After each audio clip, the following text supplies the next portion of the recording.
Kami mau menundukkan pikiran dan perasaan kami di bawah-Mu ya Tuhan. Kami mau mengakui kedaulatan-Mu dalam kehidupan kami. Biarlah melalui firman Tuhan di pagi hari ini, kami semakin mengenal Engkau sebagai satu-satunya Tuhan Juru Selamat kami yang hidup. Berfirmanlah Tuhan, berbicaralah, sehingga kami mendapatkan kekuatan yang baru. Sehingga kami Tuhan semakin kokoh di dalam pengharapan akan keselamatan yang sudah Tuhan berikan. Berkati urapi hamba-Mu yang menyampaikan, agar apa yang disampaikan itu boleh dimengerti dan dipahami sesuai dengan karunia Tuhan. Di dalam nama Yesus kami berdoa dan mengucap syukur. Sama-sama dengan saya umat Tuhan kita katakan amin. Silakan duduk Bapak Ibu Saudara. Shalom.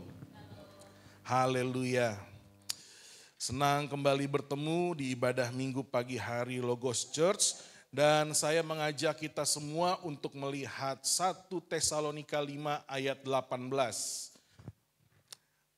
Tema khotbah hari ini adalah mengucap syukurlah dalam segala hal. Dahsyat saudara. Tadi pagi saya bangun, siap-siap ke gereja, lalu lihat kaca, saya pandangi wajah saya, semakin berkerut, ketemu uban 3. Tapi karena saya khotbah mengucap syukur, ingat firman Tuhan, saya bilang, saya mengucap syukur ya Tuhan. Haleluya. Ya, puji Tuhan. Ayo kita baca sama-sama ayat ini saudara. 3, 2, 1, iya. Mengucap syukurlah dalam segala hal, sebab itulah yang dikehendaki Allah di dalam Kristus Yesus bagi kamu. Sekali lagi ya, kita baca sama-sama ya, dengan suara yang jelas. 3, 2, 1, iya. Mengucap syukurlah dalam segala hal, sebab itulah yang dikehendaki Allah di dalam Kristus Yesus bagi kamu. Haleluya. Saudara, ayat ini saudara sesungguhnya adalah suatu perintah yang diberikan Paulus kepada jemaat di Tesalonika.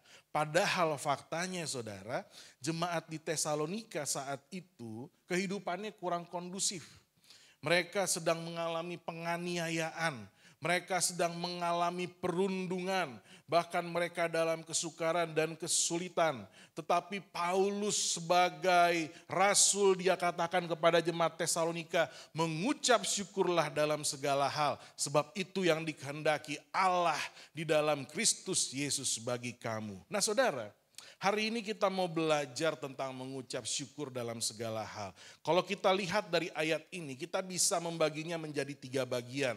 Yang pertama saudara yaitu mengucap syukur. Yang kedua dalam segala hal. Yang ketiga sebab itu kehendak Allah. Nah saudara, yang pertama saudara yang saya ingin bagikan kepada kita semua yaitu tentang mengucap syukur. Kata mengucap syukur dalam ayat ini saudara, itu bentuknya adalah imperatif atau perintah. Perintah itu adalah suatu hal yang harus dilakukan, wajib dilakukan. Perintah itu berbeda sifatnya dengan undangan. Kalau kata mari artinya bisa datang, bisa tidak. Bisa dilakukan, bisa tidak. Tapi kalau kata perintah itu ada keharusan, ada kewajiban. Nah karenanya mengucap syukur adalah keharusan, kewajiban, tuntutan Tuhan bagi kita yang percaya kepadanya. Kalau kita percaya Tuhan, berarti kita dituntut untuk mengucap syukur. Berarti secara sederhananya gaya hidup, lifestyle orang beriman itu salah satunya adalah mengucap syukur. Kenapa kita mengucap syukur? Karena dalam mengucap syukur kita mengakui bahwa Tuhan berdaulat dalam kehidupan kita. Nah ini penting saudara. Tuhan perintahkan mengucap syukur. Karenanya dengan kita mengucap syukur kita mengakui Dia Tuhan. Karenanya orang yang mengaku Yesus Tuhan hidupnya pasti mengucap syukur. Sebaliknya, kalau hidup orang Kristen, tapi dalam kehidupannya itu seringkali bersungut-sungut, seringkali mengeluh, saya pertanyakan apakah dia hidup beriman kepada Tuhan atau tidak. Nah karenanya saudara, mengucap syukur itu adalah pondasi kehidupan. Dan tidak hanya pondasi, mengucap syukur juga adalah buah dari kehidupan orang percaya.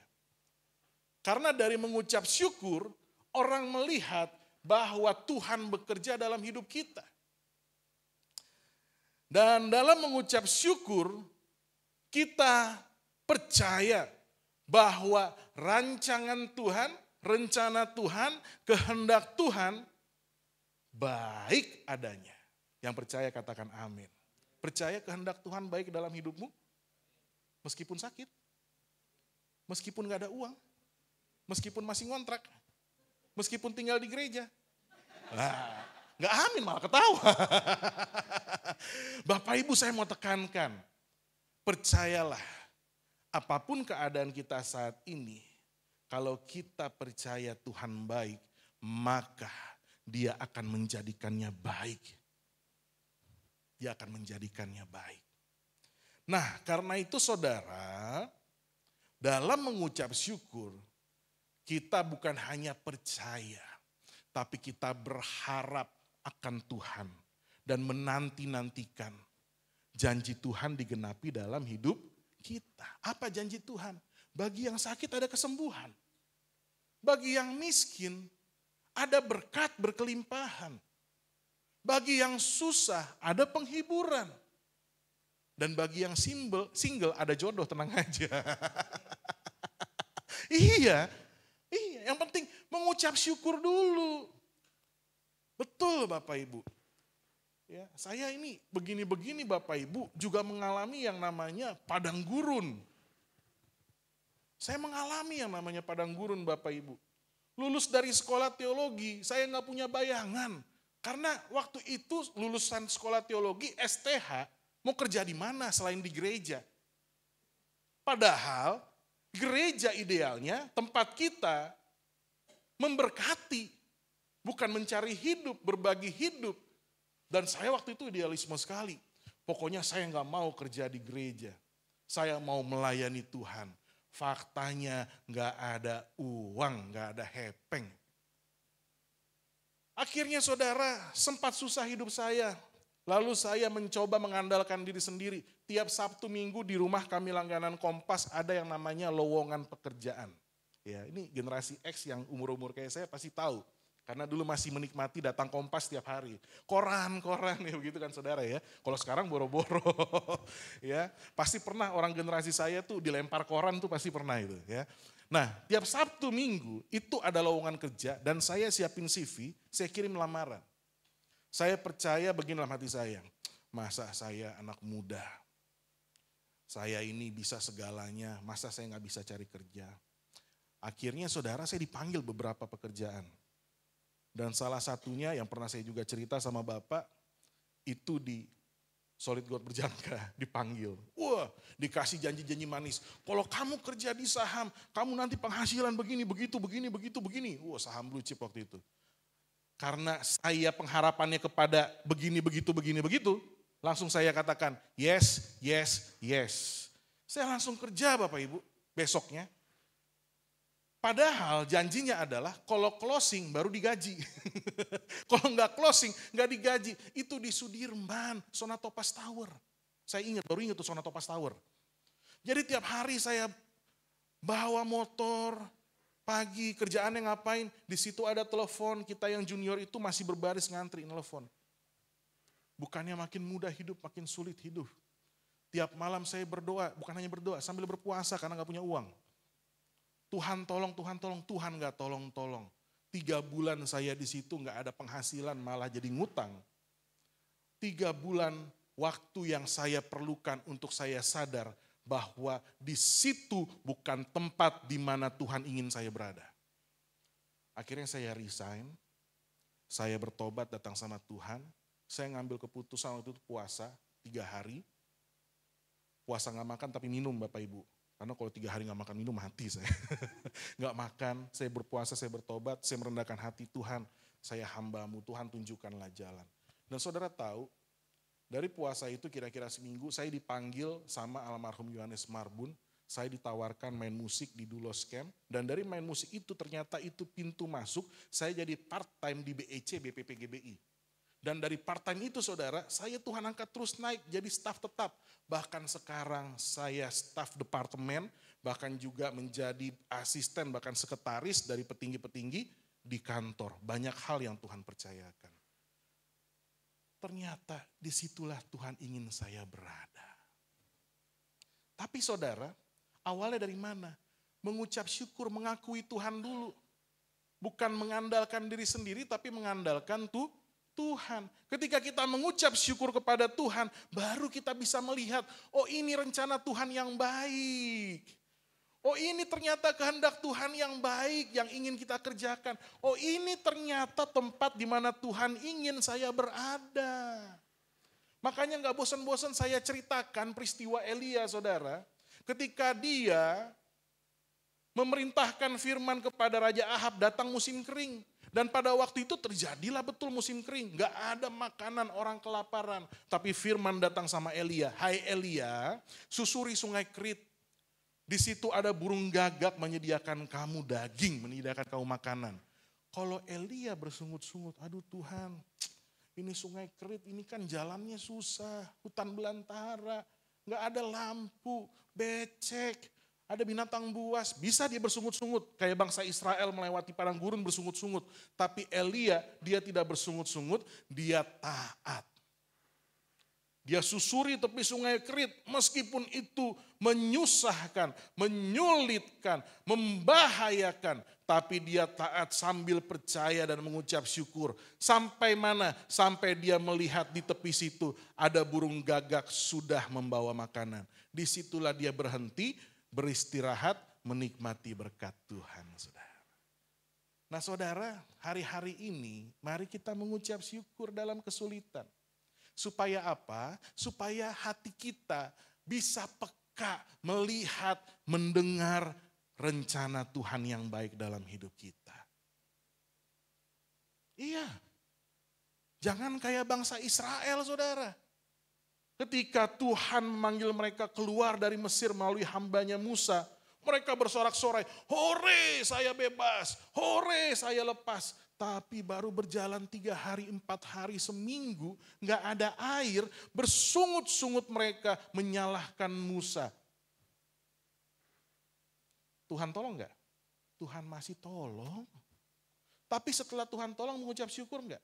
Mengucap syukur, cuma sekali lagi sebentar doang mengucap syukurnya. Habis itu bersungut-sungut lagi karena ada musuh yang besar. By the way saudara, kami ini sekarang lagi baca Alkitab, ada guru baca Alkitab dan kebetulan sudah masuk Keluaran, Bilangan, sekarang Ulangan. Jadi kisah bangsa Mesir ini dan Israel tuh sangat mengisi hati kami dan melihat bagaimana bangsa Israel habis satu generasi bukan karena dosa-dosa yang besar kayak penyembahan berhala, tidak, cuma hanya karena dosa bersungut-sungut. Nah karenanya saudara, mengapa sih bersungut-sungut itu membahayakan?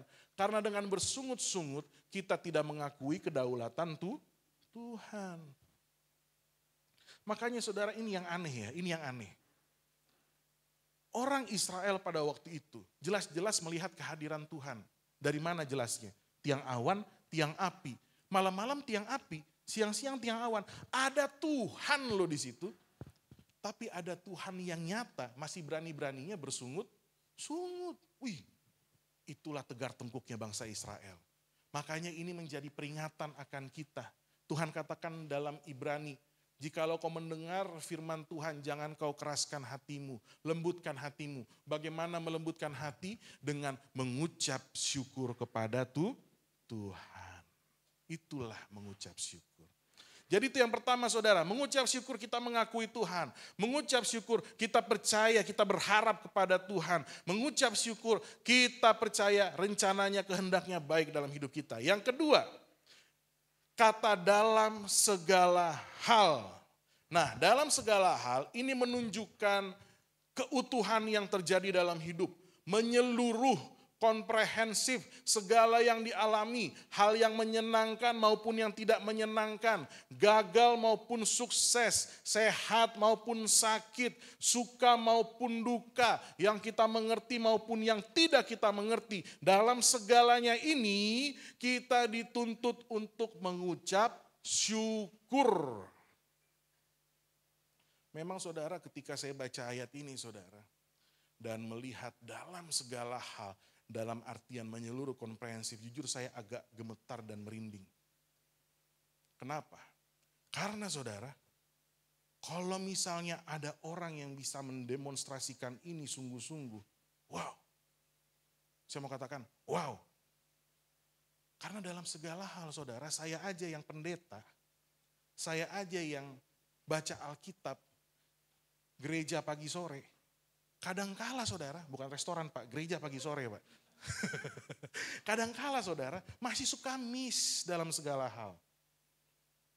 Dalam suka sih ya gampang. Tapi dalam keadaan tidak mengenakan, kadang itu aduh ya. Apalagi boleh curhat ya dikit ya.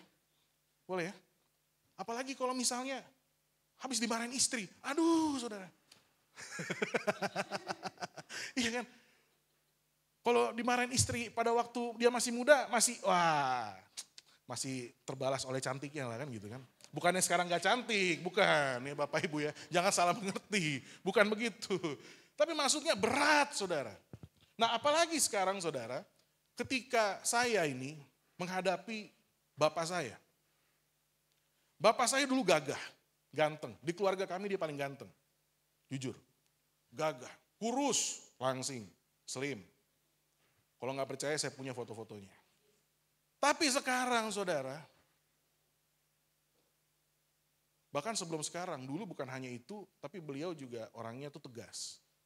Jadi masih ada kompromi lah, tegas tapi ya ganteng segala macam gitu. Sekarang saudara, tegasnya berubah keras, lalu udah begitu, udah berkurang fisiknya. Bahkan di kursi roda dan karena Parkinsonnya itu nggak bisa mengurus diri sendiri. Dan yang harus saya hadapi bukan itu, tapi post power syndrome-nya. Karena dia dulu pemimpin, jadi sekarang itu cenderungannya ngatur-ngatur. Hal yang susah dia ucapkan itu adalah tolong dan terima kasih. Iya, awalnya saudara berbulan-bulan saya bergumul dalam hati, saya pendeta saya bergumul. Aduh Tuhan, saya mau pelayanan tapi saya sakit hati. Aduh Tuhan, saya melayani Tuhan tapi saya ini sakit hati. Sakit hati kenapa? Karena jujur, yang paling menyakiti kita adalah orang yang terdekat dengan kita. Gak mungkin orang jauh, gak mungkin lah Pak Hari gitu kan yang ketemu cuma seminggu sekali. Nyakitin, ini mah udah kebal. Tapi orang yang tiap hari di rumah, yang deket sekali, itu yang seringkali bisa buat miss. Apalagi sekarang keadaannya lagi sulit saudara. Kenapa? Ya karena itu tadi. Tambah lagi efek daripada obat Parkinson yang seringkali membuat dia halusinasi dan gak sadar. Jadi meracau. Kadang dia pikir sudah ngomong, padahal belum ngomong. Lalu kita dimarahin, ini anak begini, begitu, begini, gak dengar. Udah, biarin saya sendiri, biarin saya. Ya, kayak gitu. Ya. Tapi ini curhat ya. Nanti di-cut. Maksud saya begini, awalnya tuh berat sekali, jujur. Ini jujur, berat sekali. Tapi Roh Kudus ingatkan saya, tiap saya bangun tidur, tiap saya sebelum tidur. Sampai dalam hati saya bilang begini, Bapakmu tuh gak perlu uang. Dia udah punya. Bapakmu tuh gak perlu pencapaian-pencapaianmu. Dia cuma butuh itu perhatian dan kelembutan hatimu. Dan saudara, saya berubah. Berubah. Dan setiap, ini pagi-pagi subuh bel dibunyiin. Ting tong, kan pakai bel dia. Ting tong. Dulu saya keluar, aduh apa lagi sih, gitu kan. Tapi sekarang saya udah tenang aja. Kenapa Pak? Mau dibantu apa? Masih ngomongnya, gak jelas ngomongnya. Bapak mau apa? Jelasin aja pelan-pelan. Niko dengar. Kenapa Pak? Aku deketin lagi tepuk-tepuk. Kenapa Pak? Tadi pagi juga sama, mama saya pelayanan pagi-pagi. Makanya istri gak ikut, karena istri harus jaga. Salah satu ada yang jaga. Jadi saya pergi sendiri pagi ini karena papa saya sendiri. Nah sebelum saya berangkat udah rapi.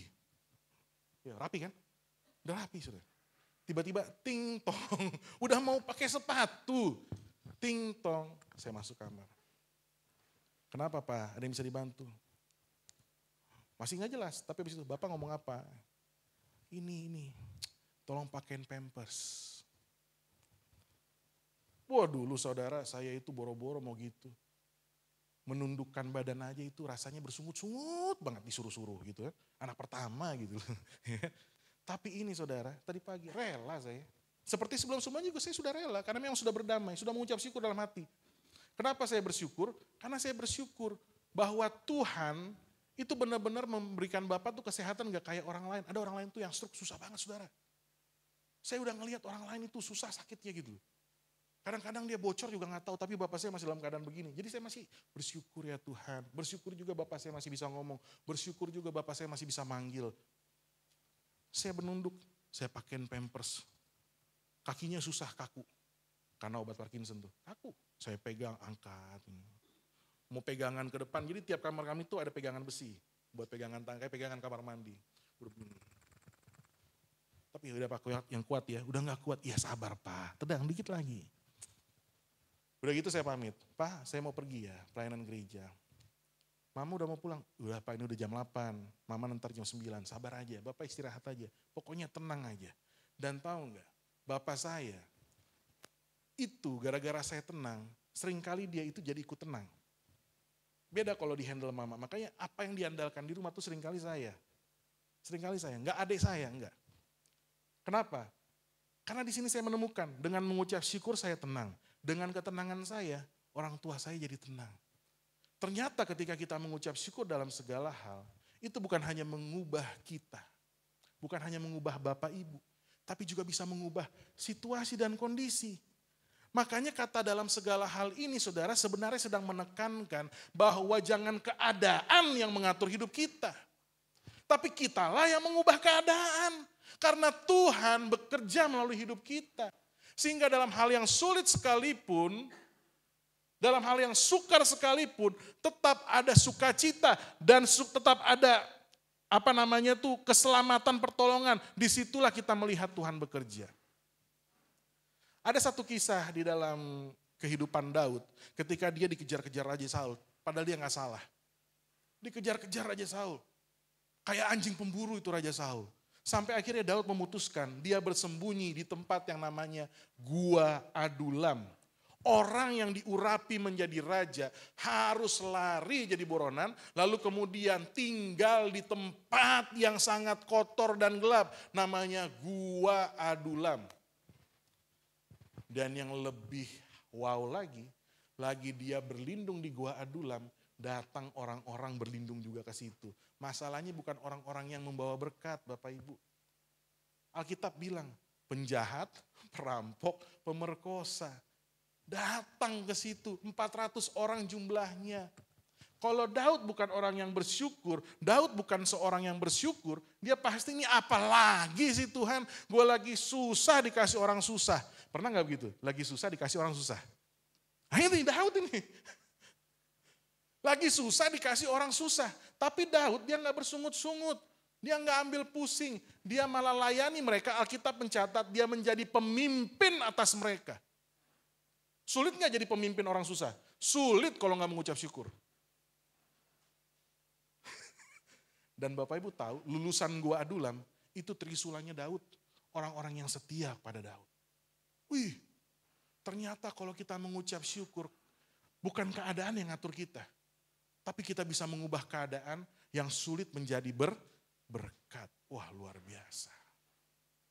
Makanya Tuhan katakan dalam segala hal. Karena ketika kita mengucap syukur dalam segala hal, bukan kekuatan kita lagi yang bekerja, tapi kekuatan Tuhan. Dan ketika kekuatan Tuhan yang bekerja, bukan hanya hidup kita yang diubahkan, tapi hidup keluarga kita, hidup pekerjaan kita, hidup rumah tangga kita, bahkan hidup teman-teman kita yang ada di sekeliling kita. Itu yang Tuhan kerjakan bagi kita. Makanya dalam segala hal kita harus mengucap syukur. Puji Tuhan. Jadi saudara, mari kita konsisten. Belajar dari Ayub saudara. Ayub itu orang yang luar biasa kaya. Diberkati. Tapi satu peristiwa, Tuhan izinkan hal yang tidak mengenakan terjadi. Semuanya lenyap. Bahkan istrinya bilang kutuki Tuhan. Tapi Ayub 1 ayat 21, coba tolong multimedia, Ayub 1 ayat 21. Kita lihat apa pernyataan Ayub. Ayub 1 ayat 21. Ya. Nah ini saudara, katanya dengan telanjang aku keluar dari kandungan ibuku, dengan telanjang juga aku akan kembali ke dalamnya. Kita baca sama-sama, Tuhan yang memberi, Tuhan yang mengambil, terpujilah nama. Wow. Dalam sulit, ternyata bukan hanya dalam suka aja dia mengakui Tuhan, tapi dalam sulit dia katakan Tuhan yang beri, Tuhan yang ngambil, terpujilah Tuhan. Bapak Ibu mengakui enggak bahwa apa yang Anda miliki semua ini sekarang adalah Tuhan yang memberi? Saya sih mengakui. Sekarang pertanyaannya begini, Bapak Ibu mengucap syukur enggak? Kalau suatu saat apa yang Tuhan beri, dia ambil. Nah ini perenungannya. Di dalam Matius 25 ada 3 hamba. Ada 3 hamba. Yang pertama dikasih 5 talenta. Yang kedua dikasih 2 talenta. Yang ketiga dikasih 1 talenta. Dikasih bukan karena perbuatannya, bukan karena jasanya, tapi memang karena tuannya mau ngasih. 1 talenta tuh mahal kalau dirupiahkan, mahal. Itu bisa sampai ratusan juta. Karena talenta tuh lumayan berat, emas. 5 talenta, 2 talenta, 1 talenta. Nah, yang menarik saudara dari kisah ini, ada 1 hamba yang dikasih 1 talenta. Dia malah apa? Menguburnya dalam tanah. Padahal faktanya Tuhan tidak menuntut. Berapapun yang dikerjakan, Tuhan tidak menuntut. Makanya yang dikasih 5 menghasilkan 5 jadi 10. Yang dikasih 2 menghasilkan 2 jadi 4. Nggak jadi 5 kan? Jadi 2 jadi 4. Tapi Tuhan bilang kepada yang si 2 juga begini, engkau hamba yang baik. Tapi kepada yang mengubur, Tuhan tanya, kenapa kau kubur? Hambanya bilang, engkau Tuhan yang jahat, yang mau menuai di tempat kau tak menabur. Wih. Yang pertama saudara, itu bukan karena perbuatannya dikasih 1 talenta. Sebelumnya dia gak berguna seperti 2 hamba lainnya. Hanya karena kebaikan Tuhannya makanya dia dapat 1 talenta. Tapi saudara, dia dikasih 1, malah bilang Tuhan yang jahat. Lalu mengubur, artinya dia tidak mengucap syukur dan tidak menyadari, bahkan tidak mengakui kebaikan Tuhannya. Pertanyaannya kan begini, kenapa bisa begitu? Ada beberapa asumsi. Yang pertama, bisa jadi dia iri hati. Karena ada yang dikasih 5, ada yang dikasih 2. Seringkali kita gak bisa mengucap syukur dalam segala hal karena iri hati. Kok dia lebih ganteng sih? Dia lebih cantik sih? Akhirnya kita cari dokter di Korea yang paling bagus. Kita operasi, paling cantik. Ternyata yang tahu itu dokter paling bagus bukan cuma kita. Ada lagi orang lain. Dan setelah dioperasi lebih cantik lagi dari kita. Gak mau kalah. Akhirnya nabung, operasi lagi. Ternyata dia juga nabung. Gak habis-habis sampai Tuhan datang tuh operasi. Karena apa gak bisa mengucap syukur? Karena iri hati. Gak ada habisnya saudara. Gak ada habisnya. Suatu ketika seorang raja mengajak anaknya pergi keluar kerajaan.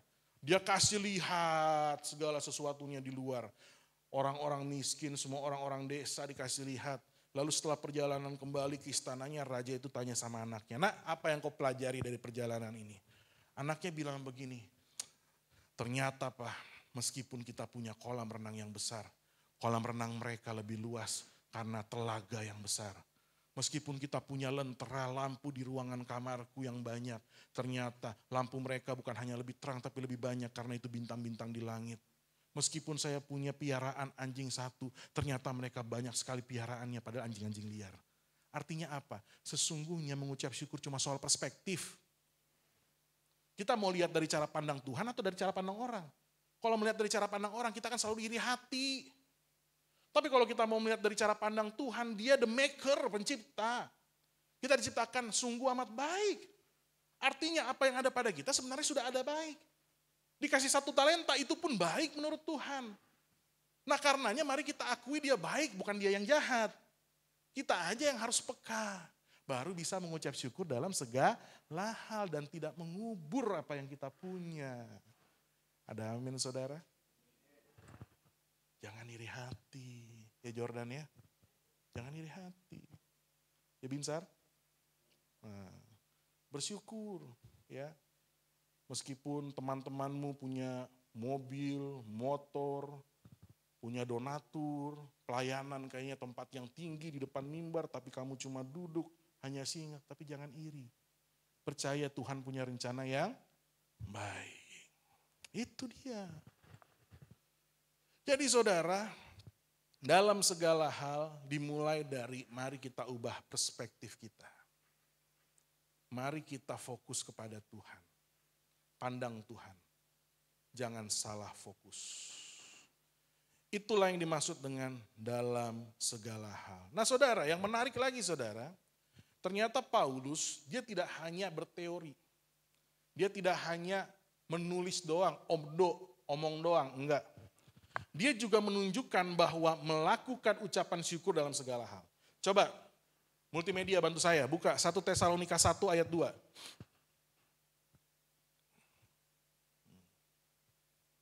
1 Tesalonika 1 ayat 2. Oke, lihat nih. Ini Paulus. Kami selalu mengucap syukur kepada Allah. Karena kamu semua. Paulus selalu mengucap syukur. 1 Tesalonika 2 ayat 13. Ini dalam kitab yang sama saudara. 1 Tesalonika 2 ayat 13. Tuh. Kami tidak putus-putusnya mengucap syukur. Ini Paulus juga melakukan mengucap syukur. 1 Tesalonika 3 ayat 9. Pasal 3 ayat 9. Nih berapa banyak nih. Sebab ucapan syukur apakah yang dapat kami persembahkan pada Allah atas segala sukacita dan kami peroleh karena kamu di hadapan Allah. Jadi ucapan syukur lagi dia lakukan. 2 Tesalonika 2 ayat 2 Tesalonika 1 ayat 3. 2 Tesalonika 1 ayat 3. Tuh, kami wajib selalu mengucap syukur kepada Allah karena kamu. Paulus juga melakukan. Terakhir, 2 Tesalonika 2 ayat 13. Nah ini, kami harus selalu mengucap syukur kepada Allah karena kamu. Jadi saudara, Paulus berkata kepada jemaat Tesalonika, mengucap syukurlah dalam segala hal. Paulus sendiri sudah melakukan. Dan hari ini pun saya mau katakan kepada saudara, saya pun sudah melakukan. Saya mau saksikan sama saudara. Doa-doa saya udah lama sekali, mungkin udah bertahun-tahun lalu saya udah berubah doanya. Gak ada lagi doa bersungut-sungut. Semua doa mengucap syukur. Gak ada lagi doa keluh kesah. Semuanya doa, udah Tuhan aku berserah kepada Tuhan. Dan saya mau saksikan, Tuhan menolong saya. Bahkan tanpa saya bersungut-sungut, Tuhan menolong saya. Saudara, mari kita belajar mengucap syukur dalam segala hal. Dan lihat, Tuhan menolong kita luar biasa. Paulus dia mengucap syukur, makanya apapun yang dia kerjakan, Tuhan sertai bahkan Tuhan tolong. Dia berani melangkah. Dalam segala hal kita syukuri aja saudara. Tapi kalau misalnya kita berhenti mengucap syukur karena keadaan, maka kita tidak akan sampai kepada penggenapan janji Tuhan. Yang ketiga dan yang terakhir saudara, kata kehendak Allah. Tadi firman Tuhan katakan, itulah yang dikehendaki Allah dalam Kristus Yesus. Nah karenanya yang ketiga, mengucap syukur itu adalah kehendak Allah, kemauan Tuhan, harapan Tuhan dalam hidup kita. Tuhan mau umatnya mengucap syukur. Tuhan mau umatnya berharap penuh kepadanya dalam segala hal. Nah pertanyaannya begini, apa manfaatnya kalau kita orang Kristen memiliki gaya hidup mengucap syukur? Dalam Alkitab dikatakan orang yang mengucap syukur akan mendatangkan berkat. Markus 8 ayat 6. Ada 5.000 orang, semua kelaparan. Ini kan lirik sekolah minggu ya. 5.000 orang semua kelaparan. Ya kan? Tuhan suruh muridnya cari makanan. Muridnya bukannya datang dengan ucapan syukur, malah datang bersungut-sungut. Gile Tuhan, orang Betawi ceritanya muridnya. Gimana caranya ngasih makan ribuan ini? Toko udah pada tutup. Lu yang bener aja Tuhan. Datang anak kecil. Dia datang dengan membawa 5 roti dan 2 ikan. Ini aku cuma punya ini Tuhan. Tuhan terima. Lalu Tuhan angkat, lalu mengucap syukur atasnya. Markus 8 ayat 6, multimedia. Markus 8 ayat 6. Mana? Markus 8 ayat 6. Nah, mengambil ke-7 roti, ini yang cerita 7 roti. Mengucap syukur, memecah-mecahkan, memberikan kepada murid untuk dibagikan, mereka memberikannya kepada orang banyak. Dan semua orang yang kelaparan diberkati. Jadi saudara, kalau hari ini engkau mengalami yang namanya kekurangan, mari ambil sikap mengucap syukur sama Tuhan. Pak, yang bener aja Pak, orang lagi kurang sudah mengucap syukur. Mengucap syukur itu bukan kita lagi acting, enggak. Mengucap syukur itu sesungguhnya doa kita, penyerahan kita. Bahwa Tuhan ini aku loh yang lemah, yang kurang. Tapi aku percaya Tuhan pasti mencukupi. Dan aku yakin ke depan Tuhan pasti sudah menyediakan. Nah itu saudara. Itu. Dengan mengucap syukur baru bisa dibagi-bagikan. Sama kita juga begitu, faktanya kurang, gajinya mungkin gak cukup, usahanya belum naik. Tapi dengan mengucap syukur kita bisa tetap melayani, bekerja dengan ikhlas. Sehingga berkat Tuhan tergenapi lewat kita yang move on terus, yang melaju terus. Tapi kalau kita bersungut-sungut sesungguhnya kita sedang berhenti di tempat. Cari kerja dong, gimana mau kerja? Gua gak sekolah, gua gak sarjana. Terus mau ngapain? Ya udah terima nasib. Ya akhirnya gak ada berkat, kan begitu. Cari kerja. Oke Kak, meskipun aku gak sarjana tapi aku bisa bawa motor. Aku mau ngojek. Ngojek dia. Dari ngojek tiba-tiba dapat konsumen curhat. Aduh ini kok karyawan saya ini keluar gak bilang-bilang. Padahal pekerjaan lagi padat-padatnya.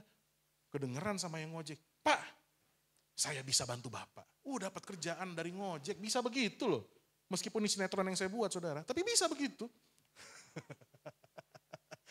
Tapi memang ada kejadian seperti itu, tapi ini panjang ceritanya saudara. Ya, ada kejadian seperti itu. Dan itu yang saya alami tadi. Saya nyari kerja gak dapet, tiba-tiba lagi butuh pemain musik untuk Dulos Camp. Pak saya bisa. Dikasih kepercayaan main musik. Saya kerjakan dengan ngucap syukur, naik level, naik level, naik level. Itu versi aslinya, sinetronnya kayak tadi. Ya saudara, jadi dengan mengucap syukur kita masih tetap bisa berusaha dan dari usaha itu Tuhan memberkati kita. Itu anak muda dengar baik. Ya, jadi kalau ditolak cewek jangan sungut-sungut. Terus berdandan, terus perawatan, terus melayani Tuhan. Oke Ance? Kakak. Kemarin kami seru di ibadah Look Community, ya kan. Ada Theo juga di situ mau move on dia. Malah dia bingung, kok saya terlalu cepat move on Kak? Ya itulah, belum serius kamu dek, gue bilang. Oke baik, jadi saudara, melalui mengucap syukur itu mendatangkan berkat. Lalu yang selanjutnya, melalui mengucap syukur kita mendapatkan keselamatan. Kenapa? Karena orang yang bersungut-sungut kehilangan keselamatan. Dia akhirnya keluar dari rencana Tuhan. Contohnya yang nyata bangsa Israel di padang gurun. Satu generasi habis. Nah itu aja deh. Contoh kedua, siapa di perjanjian baru? Cluenya dia rasul Tuhan. Siapa? Inisialnya Y. Siapa? Yudas. Maria mengucap syukur, dia pecahkan satu kati. Dia urapi Yesus. Yudas bilang, buat apa sih itu? Dipecahin, itu kan mahal bisa dijual buat orang miskin. Aduh bener-bener deh nih. Tuhan bilang, lu salah. Dia mengucap syukur, kamu gak pernah mengucap syukur. Akhirnya apa yang terjadi? Yudas murtad. Bener gak? Nah ini, jadi kalau mengucap syukur, kita itu bisa menggenapi keselamatan dalam hidup kita. Tapi kalau kita bersungut-sungut, kita bisa kehilangan keselamatan. Nah ini penting saudara. Lalu dengan mengucap syukur kita menguduskan diri. Dengan mengucap syukur kita gak iri sama orang loh. Akhirnya kita gak tenggelam dalam hawa nafsu. Dengan mengucap syukur, kita nggak iri Pak sama istri orang Pak. Kok rumput tetangga lebih hijau ya? Kayak gitu. Dengan mengucap syukur, meskipun istri kita bertambah Bu, belum. Bertambahnya yang baik, bertambah bijak, bertambah cantik, bertambah bijak ini maksud saya loh, bukan bertambah itu. Ibu pikirannya aneh-aneh sih. Ini bertambah bijak, bertambah cantik gitu maksud saya. Ya kan? Tapi kita nggak tergoda meskipun di lingkaran pekerjaan kita sekretaris-sekretaris yang cantik. Dalam lingkungan gereja pelayan-pelayan Tuhan yang cantik. Nggak tergoda. Karena dengan mengucap syukur kita menjadi menguduskan diri kita sama Tuhan. Ini penting. Tapi kalau kita nggak mengucap syukur, aduh Pak. Gaji orang lebih gede. Gaji kita lebih kecil. Ada kesempatan proyek korupsi kita. Makanya gak jadi kudus karena tidak mengucap syukur. Ini penting nih. Iya. Ya. Lalu selanjutnya apa lagi? Dengan mengucap syukur kita meluluhkan hati Tuhan. Yohanes 11 ayat 41. Artinya kalau kita mengucap syukur Tuhan berkenan atas hidup kita. Tuhan berkenan atas hidup kita dan Tuhan mengizinkan kita berjalan bersamanya menjalani perkara-perkara yang besar. Karena kita mengucap syukur. Tuhan luluh sama yang dikasih 5 dan 2 talenta. Udah 10 kota buat lu. 4 kota buat lu. Luluh hati Tuhan. Dan bukan hanya itu. Tuhan juga luluh hatinya melihat Maria. Ketika Lazarus mati. Marta datang. Tuhan lu kok gak datang sih buru-buru kan mati dia Tuhan. Enggak dia bakal bangkit. Enggak Tuhan dia udah mati. Ngotot si Marta. Tapi Maria. Sebelum dia bicara. Dia berlutut. Tuhan kenapa gak datang? Dia akhirnya mati. Tapi saudara, dia ngomong bukan dengan hati penuh penyesalan, kesombongan. Dia datang dengan hati kerendahan hati dan mengakui Tuhan. Makanya dikatakan firman Tuhan, masgiulah hati Tuhan. Lalu Tuhan bangkitkan Lazarus. Jadi ternyata ketika kita merespon dengan benar kehadiran Tuhan yaitu dengan mengucap syukur. Itu bisa mendatangkan perbedaan loh. Perbedaan. Makanya kita jemaat Logos yang mengucap syukur. Mengucap syukur aja. Meskipun kadang-kadang kita melihat lo lagi gitu kan. Tapi mengucap syukur aja. Justru dengan lo lagi kita makin deket loh. Kita makin kayak keluarga diikat loh. Dan nanti Tuhan pasti akan datangkan orang ketika kita solid. Dan gak hanya itu, melalui hidup kita pun yang bertumbuh di dalam iman. Kita jadi berkat, keluarga kita diubahkan, pekerjaan kita diberkati. Jadi mengucap syukur aja. Karena apa? Mendatangkan berkat, menyelamatkan, menguduskan, meluluhkan hati Tuhan. Saya mau tutup dengan satu cerita terakhir saudara. Saudara ada tokoh yang namanya Francis Jane Van Alstyne. Yang dikenal dengan nama Fanny Crosby. Dia adalah seorang pekerja misi, penyair, pengarang lirik, dan komposer Amerika. Dia itu seorang pembuat himne yang produktif dengan lebih dari 8.000 lagu himne dan musik gospel yang ditulis. Jumlah cetakannya lebih dari 100 juta kopi dan ia dikenal karena karyanya dan mengajar pekerjaan misi. Nah, beberapa lagu rohani Kristen yang terkenal, contohnya itu adalah Pass Me Not, O Gentle Savior, Blessed Assurance, Jesus is tenderly calling you home, Praise Him, dan lain-lain. Nah, meskipun dia penyair, penulis lagu, pekerja misi yang hebat, tapi saudara, sejak dia lahir, dari usia 6 minggu, dia buta. Dia buta. Dan yang menjadi kesaksian hidupnya, makanya namanya tercatat di sejarah, bukan hanya tentang kopi lagunya, karyanya, tapi dia tidak pernah mempersalahkan Tuhan atas kebutaan itu. Nah suatu kali, ini kisah diceritakan melalui seorang saksi. Suatu kali seorang hamba Tuhan berkata kepadanya, sayang sekali ya, Sang Pencipta tidak memberi Anda penglihatan, padahal Dia memberikan banyak sekali karunia lain pada Anda. Tapi Fanny menjawab, tahukah Anda, seandainya pada saat lahir saya bisa mengajukan permohonan saya akan meminta agar dilahirkan buta. Loh dia terkejut, hamba Tuhan terkejut. Wah kenapa? Kok minta lahir buta? Dia bilang, karena bila saya naik ke surga nanti, wajah pertama yang akan saya lihat adalah wajah Sang Juru Selamat. Sungguh sebuah hati yang berlimpah dengan syukur. Jadi sekali lagi saudara, mengucap syukur itu perspektif. Jangan pernah salahkan Tuhan atas kekurangan dan kelemahan yang Anda miliki. Karena Tuhan itu sempurna dan dia punya rencana yang gak bisa dimengerti oleh otak kita yang kecil ini. Tapi bisa dipahami oleh hati iman kita yang besar.